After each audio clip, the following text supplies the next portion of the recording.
bayinatu maqamu Ibrahim. Kalau Nabi Ibrahim pernah di Mekah, artinya beliau pernah meninggalkan turunan yang di Mekah, yaitu bernama Nabiuna Muhammadun sallallahu alaihi wasallam. Itu disebut fihi ayatum bayinatum maqamu Ibrahim. Nah, itu namanya diroya. Diroya itu satu perilaku keseharian kita beragama, kemudian tahu logikanya. Yang keempat misalnya, mangkana yu'minu billahi wal yaumil akhir falyukrim apa? Jaro. Orang yang iman karena Allah dan Rasul, maka memuliakan tetangganya. Andaikan pakai hukum sosial, tentu kalau tetangga kita baik, kita baik. Kalau kurang baik, kok kurang penggawean kan gitu.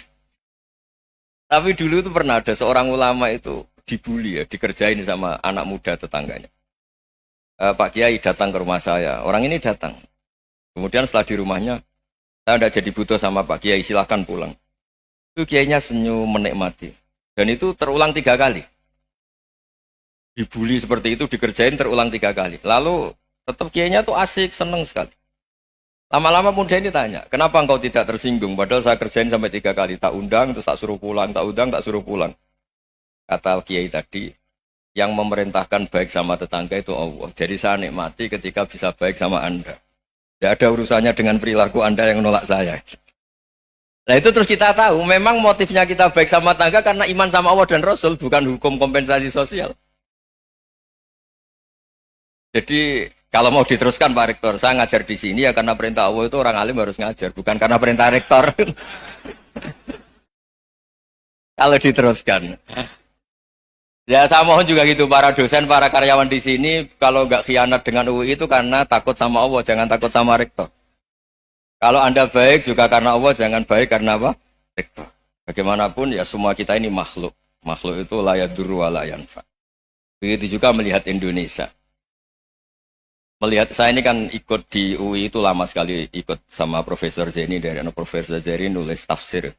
Mungkin Pak Hersoyo tahu banyak, dulu Pak Lutfi ya tahu banyak. Tapi saya memang nggak pernah terbuka karena ya memang nggak ingin sebenarnya. Kondisi ini kondisi darurat. Sehingga saya tahu cara berpikir Profesor Zeni, ya tahu komitmen beliau pada UI. Dan pendiri UI memang ya banyak yang dari tokoh NU, Muhammadiyah, dari tokoh-tokoh ormas yang lain. Memang didirikan banyak orang. Hingga UI memang nggak milik ormas apa tertentu. Dari satu sisi memang baik, nggak dikuasai ormas tertentu. Tapi nanti kalau keterusan ya nggak berbentuk. Ya sudahlah dikelola saja. Sambil-sambil jelas, sambil-sambil kadang nggak jelas, yang penting ikhlas tadi. Karena kalau terlalu asobia itu jadi repot. Kita ini yang nekuni fikih itu tahu, kalau tidak kuno itu mazhabnya Hanafi. Kuno itu mazhabnya Syafi'i. Tahu-tahu seakan-akan Imam Syafi'i itu NU, Imam Abu Hanifah itu Muhammadiyah. Padahal ini orang-orang yang sebelum NU dan apa? Muhammadiyah. Jadi kalau kita yang nekuni ilmu itu biasa saja dengan perbedaan. Tapi kalau orang-orang yang nggak siap dengan perbedaan itu sampai Allah disifati Ta'ala itu tidak terima. Padahal Ta'ala itu maknanya Maha Luhur, yang Maha Agung. Jadi ada seorang kiai kebetulan pidato pertama Pak Rektor. Assalamualaikum warahmatullahi ta'ala wabarakatuh. Di mubalik kedua ini nggak terima karena itu dianggap bid'ah ada ta'ala. Hanya dia bilang Assalamualaikum warahmatullahi ta'ala wabarakatuh. Itu saking asobiahnya itu Allah ditambahi ta'ala itu tidak terima. Padahal ta'ala itu maknanya Maha Agung. Nah itu kan jadi repot kalau asobia gitu. Kalau kita ngadepi perbedaan itu biasa saja. Karena kita mungkin bacanya banyak, lihat hal-hal seperti itu ya biasa saja. Karena dulu itu perbedaan itu urusan sudut pandang. Ya saya ulang lagi, perbedaan itu sudut. Allah yang Tuhan saja sering didebat sama nabi-nabinya. Karena urusan sudut pandang apa? Saya beri contoh ya. Suatu saat Khalilur Rahman Ibrahim itu saatnya meninggal sama Allah, Israel disuruh. Itu Ibrahim saatnya meninggal, ambil nyawanya. Setelah datang ke Ibrahim, ya Khalilur Rahman Ibrahim, saya disuruh nyabut nyawa Anda. Itu Israel dipaksa mikir sama Ibrahim. Hal ra'aita khalilan yumitu khalilah. Kamu tahu orang yang mencintai kemudian bunuh yang dicintai. Itu logika agak benar. Akhirnya Israel kan nggak biasa debat, kan nggak dilatih debat, nggak pernah ikut lomba UI debat ilmiah. Dia taunya nyambut nyawa aja. Kembali ke Allah. Ya Allah, kata Ibrahim, hal ra'aita khalilan yumitu khalilah. Masa kekasih bunuh yang dicintai ya. Tapi kata Allah santai. bilang ke Ibrahim, hal ra'aita habiban yakrahu ayyalqa habibah. Masa katanya dia cinta saya, kemudian ketemu saya tidak berani. Israel mater lagi. Logikanya gini, Ibrahim, masa yang dicintai sama yang ketemu yang dicintai nggak berani? Ya udah ketemu aja. Katanya yang meninggal itu. Artinya kamu bisa saja GR tidak mati-mati karena merasa dicintai, atau ingin mati karena mencintai. Nah maksud saya, dalam hal-hal seperti ini orang UI pasti nggak jelas. Katanya cinta Allah suruh mati ya nggak mau. Nggak jelas kan? Dibilang nggak cinta juga nggak mau. Tapi dibilang cinta kalau ukurannya mati juga nggak mau. Nah, tapi dalam banyak hal nggak jelas itu penting, Pak Rektor. Penting sekali. Buatan guyon. Saya beri contoh sekian ilmiah, nggak jelas itu penting. Rasulullah Shallallahu Alaihi Wasallam itu dalam banyak hal itu disuruh Allah, memang disuruh supaya ngambil sikap seperti itu. Karena Allah itu punya otoritas penuh untuk bikin orang itu baik atau tidak baik. Wahsy itu yang membunuh Sayyid Hamzah, orang paling dicintai Nabi, di antara yang dicintai Nabi. Qatalahu Wahsyun, dibunuh oleh Wahsy. Nabi secara basarnya itu nggak suka sama Wahsy. Sampai cara lahir ya ingin corong Jawa ingin masuk nol. Tapi apa kata Allah? Laisa laka minal amri syai'un aw yatuba alaihim aw yu'adziba. Itu tidak wilayah kamu Muhammad. Malah Wahsy dikasih tobat sama Allah. Khalid bin Walid. Itu perang Uhud kalah itu karena ide brilian Khalid bin Walid. Pas itu masih panglima kafir. Yaitu pura-pura kalah, ghanimah dilepas, sahabat turun, pasukannya naik, walhasil orang Islam kalah. Khalid bin Walid akhirnya juga masuk Islam. Orang yang secara basariah Nabi itu gak siap. Kebalikannya juga ada. Sa'labah itu orang sampai dapat gelar Hamamatul Masjid. Ini pas ngaji mesti ingat. Salah. Dia di masjid terus. Setiap habis salam tuh lari. Karena istrinya Nyun Sewu masih berpakaian yang tidak pantas. Kenapa engkau terburu-buru pulang? Pakaian yang dipakai istri saya sekarang saya pakai. Ya pakaian sarung itu kayak Pak Rektor kan fleksibel. Ini khusus mau Ramadan. Tidak akan sarungan terus. Gak usah khawatir. Jadi ini tadi sudah perjanjian. Saya yang kiai celananan, beliau yang rektor pakai sarung. Jadi, iya. Supaya itu barter madhab. Tapi hanya sekali ini aja, bukan. Jadi jangan diharapkan ini jadi tontonan terus-menerus. Dan ini barter madhab. Saya sama Profesor Kores juga sering gitu. Saya pakai sarung yang dihadiahi beliau pakai sarung yang dihadiahi saya. Memang itu tradisi Islam. Tahadau tahabu, kamu saling memberi hadiah maka kamu saling mencintai, bukan riswah, bukan riswah. Walhasil terus Sa'labah ini buat saya didoakan Nabi supaya saya kaya, supaya tidak sering ganti-ganti pakaian seperti ini sama istri saya. Jangan-jangan kamu miskin itu lebih baik, ngotot minta didoakan. Didoain Nabi kaya terus lama-lama ninggal sholat, ninggal jamaah. Itu Allah belum tersinggung. Yang mulai Allah tersinggung itu kan saya sering fatwa di mana-mana, sering memberi saran. Mumpung kamu miskin itu sering sedekah. Karena kalau sudah kaya itu tidak bisa. Saya memberi analogi gini. Kalau saya masih santri miskin, punya uang 100.000, diminta guru saya 50 tak kasihkan. Padahal itu 50%. Punya 2 kambing kurus, diminta guru saya 1 pasti tak kasihkan. Padahal itu 50%. Jadi kalau punya sapi Brahman atau sapi limusin yang harganya itu 100 juta, punya 2, diminta 1 boleh enggak? Tidak boleh. Saya punya motor butut 2, diminta teman saya 1 boleh. Tapi kalau Davidson Harley itu nggak boleh. Itu. Nah, walhasil itu kalau kita miskin, misalnya kita zaman kuliah atau zaman mondok atau zaman apa saja, punya uang 100.000, narik temannya sampai 50.000 kan biasa. Tapi setelah 1 miliar, berani nggak kamu kasihkan 500 juta? Sama-sama 50%.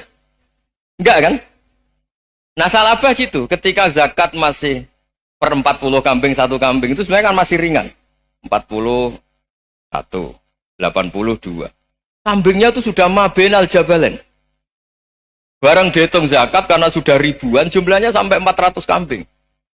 Banyak lah pokoknya. Terus kata Sa'labah, ini pemerasan. Karena jumlahnya besar.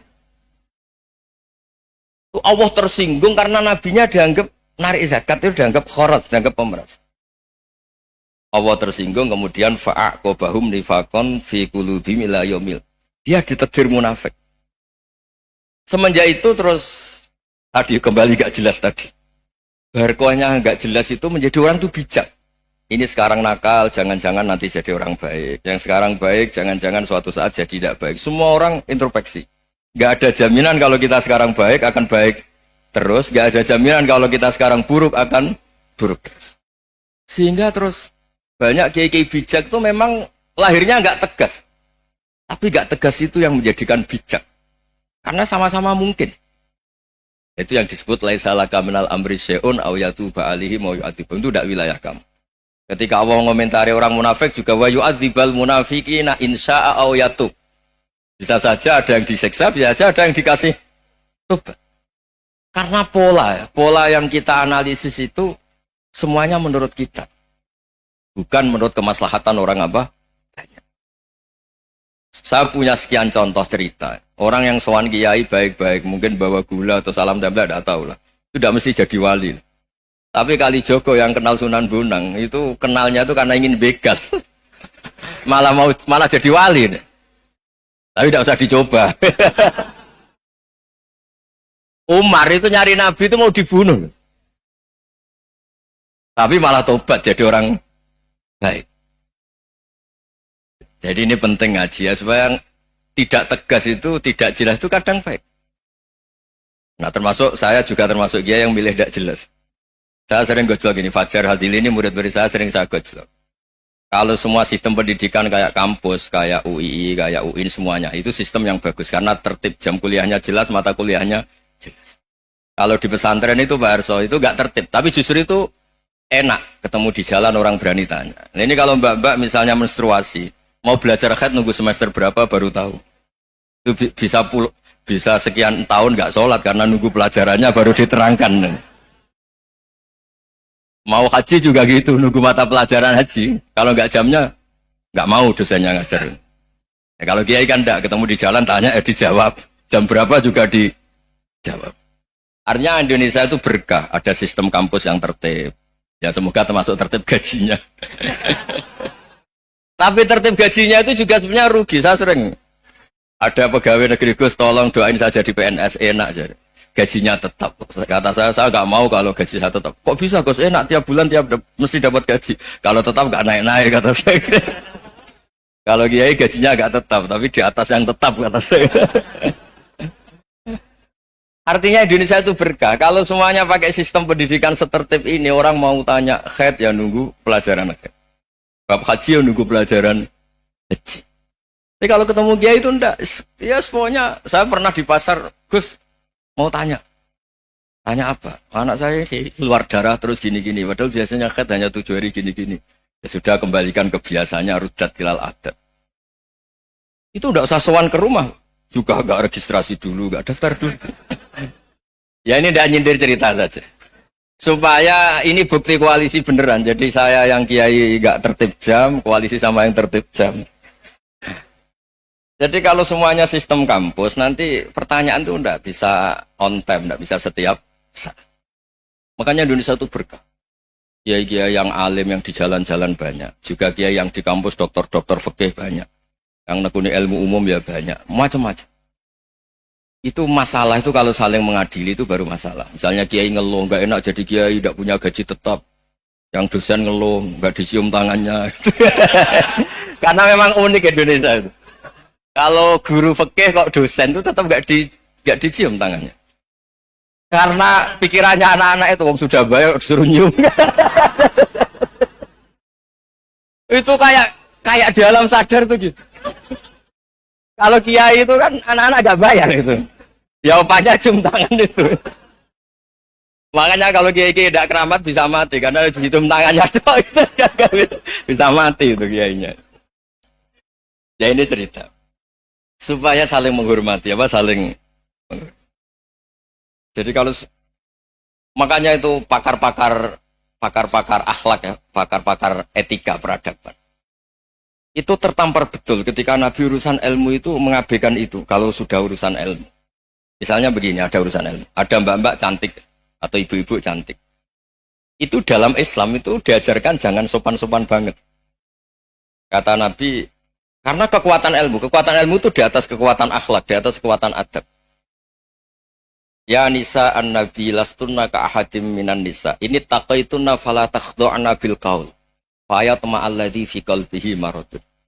Misalnya ada mbak-mbak cantik, menarik, kemudian sopan misalnya sama Pak Fajarin sama dosen-dosen. Monggo binara. Wah itu bahaya pikirannya kemana-mana itu. Orang yang imannya pas-pasan, berarti mau. Maksud saya kalau cantik, menarik, ketemu di jalan, biarin aja dosennya. Mau kemana, biarin aja. Gak usah dihormatin. Kalau dihormatin, Pak mau kemana, saderno bisa bahaya. Nah, biarin aja. Kalau tanya, Dek ini alamatnya mana? Cari sendiri Pak. Karena hanya dengan cara itu, si Pak dosen ini gak kepikiran. Gak ada orang suka, orang kedus itu gak akan. Tinggal sudah cantik, sopan. Wah bisa pikirannya macam-macam. Itu ilmu. Fala takhdu'na bil qaul. Kamu jangan terlalu lirih kalau ngomong.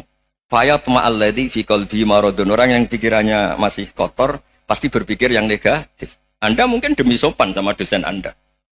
Tapi sejauh mana dosen Anda juga berpikir positif.